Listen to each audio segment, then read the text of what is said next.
When is Easter? It seems like a pretty straightforward and easy question, right? Just open up your calendar and scroll down to see Easter is on April 21st this year. But keep scrolling and see it lands on April 12th next year, and then on April 4th the year after that. Unlike some of our more trustworthy holidays like Christmas, Halloween, and Valentine's Day, Easter never actually falls on the same day twice in a row. It's constantly moving around from year to year. But why? We're here to answer that simple yet somehow very complicated question of when is Easter? Easter is a holiday that is both deeply religious and also very old, which might be where some of the confusion comes from. We've actually changed how we keep track of time on a few different occasions since way back then. And to make matters even more confusing, Easter Day is also observed on two separate days on two totally different calendars, depending on which religion you observe. Julius Caesar proposed the vainly named Julian Calendar in 46 BC as a reform to the then used Roman calendar. This new calendar was used across the Roman world, most of Europe, the settlements in the Americas, and around the globe all the way until 1582. After an admirable 1600-year run, Pope Gregory XIII introduced a new calendar, also named after himself, of course, and it's the calendar that we all know and love today. This new Gregorian calendar was introduced in order to help deal with some of the shortcomings of the previous Julian calendar. See, the Julian calendar had a little problem that the days began to drift out of sync from where they were actually supposed to land, and the newly proposed Gregorian calendar had a better way of dealing with this drift.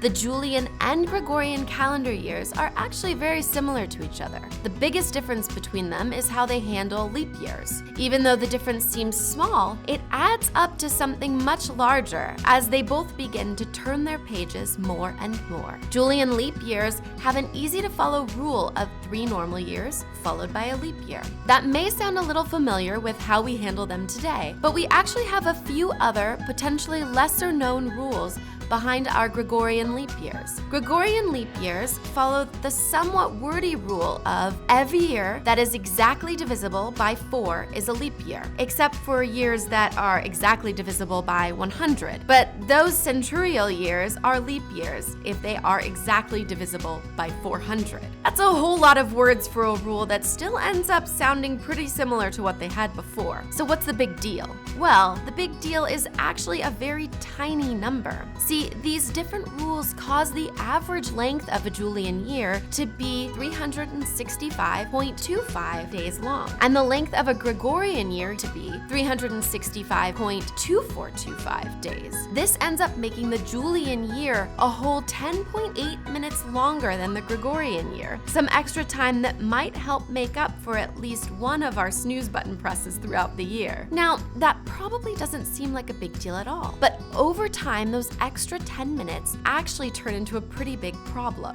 As of today, the two calendars have drifted apart from each other by 13 days, and by the year 2100, they will have drifted apart by another day on top of that. Circling back to why this is a big deal when talking about Easter, it's because some Orthodox sects of Christianity still base their observance of the holiday off the Julian calendar. For instance, this year, even though Western observance is on April 21st, the Eastern Orthodox observance is on April 28th.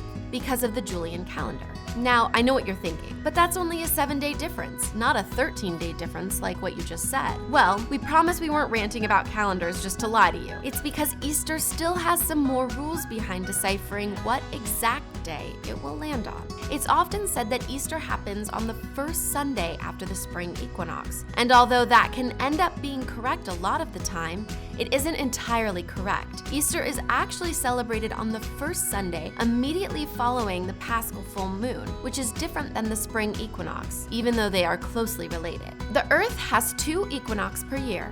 A vernal equinox, also called the spring equinox, and an autumnal equinox, also known as the fall equinox. These times are special because the sun is directly over the Earth's equator, causing the day and night to be as close to equal lengths as they can be. These equinoxes, along with the solstices, help us denote our seasons. The spring equinox happens every year, either on the 19th, 20th, or 21st of March. But what about that pesky Paschal full moon we mentioned? Well, the The Pascal full moon is a bit trickier to figure out. First off, that full moon part of the Pascal full moon doesn't actually always line up with an observable full moon in our skies. It can actually be off by as much as 2 days to the real deal. It is instead tied to a lunar calendar. Yep, you guessed it, more calendars, as well as a historic table of information. This is roughly how the Pascal full moon is determined. 19 of our civil calendar years, that's the kind of year we are all used to, are divided into 235 lunar months of 30 and 29 days each. 19 years is used because it produces a pattern that will begin to repeat itself after this amount of time has passed. The first day of these lunar months is a new moon, which is when the moon is in conjunction with the sun and is barely visible to the naked eye. Since the months are different than each other, but still repeating themselves in both, a new moon will always end up falling somewhere between March 8th and April 5th in our calendar year. This new moon begins the Pascal lunar month, and the following full moon will happen 14 days later. The next Sunday after this full moon will be the day that Easter lands on. This is also what causes the date of Easter to vary and fall between March 22nd and April 25th. This fluctuation in days also moves around some of the other holidays that are associated with Easter. Fat Tuesday and Ash Wednesday are 2 holidays that move right along with Easter. Ash Wednesday starts roughly 6 weeks before Easter and signals a time for people to begin fasting, giving up luxuries, and reflecting through prayer. Fat Tuesday is the day before Ash Wednesday and is quite the opposite. Also known as Mardi Gras or Shrove Tuesday, Fat Tuesday is one last hurrah before all the upcoming fasting. It's the last day of eating rich, fatty foods and celebrating before the Lent begins. And many people will have to give up a lot of those things for the time being. I know by now you must be giving up and coming to the conclusion that Easter Day is actually completely random.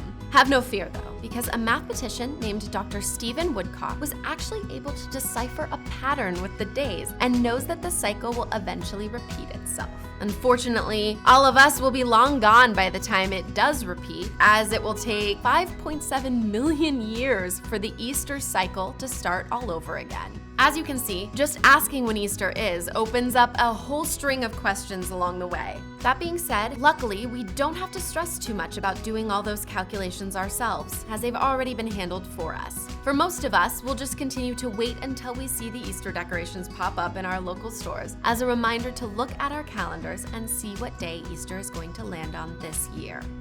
Let us know in the comments down below what some of your favorite Easter memories are. And thanks for watching. We hope you have a wonderful Easter, and don't worry, we've got you covered with the dates of some upcoming Easters so you can hop into action early next year, stress-free.